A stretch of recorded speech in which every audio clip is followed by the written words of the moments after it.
Museum Balaputra Dewa di Palembang, Sumatera Selatan, baru-baru ini menambah koleksi benda bersejarah.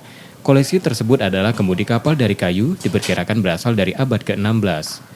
Benda tersebut pertama kali ditemukan seorang penyelam tradisional di Sungai Musi tahun 2017 silam.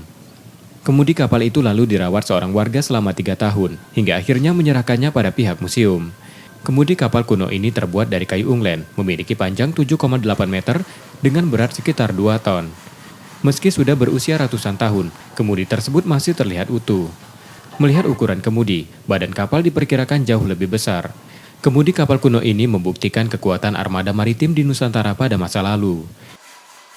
Karena kemudi itu adalah temuan temuan Sungai Musi pada abad 16. Diperkirakan menurut penelitian dari yang pernah melihat ke sana, itu sudah masuk masa Islam. Tapi kayunya beratnya setelah kami sekitar kurang lebih 2 ton. Kota Palembang yang dibelah Sungai Musi sejak lama menjadi pusat perdagangan yang disinggahi kapal-kapal besar. Saat ini pihak Museum Balaputra Dewa tengah melakukan persiapan konstruksi untuk memamerkan kemudi kapal tersebut bersama koleksi kuno lainnya. Rizky Nurmizan, Kompas TV, Palembang.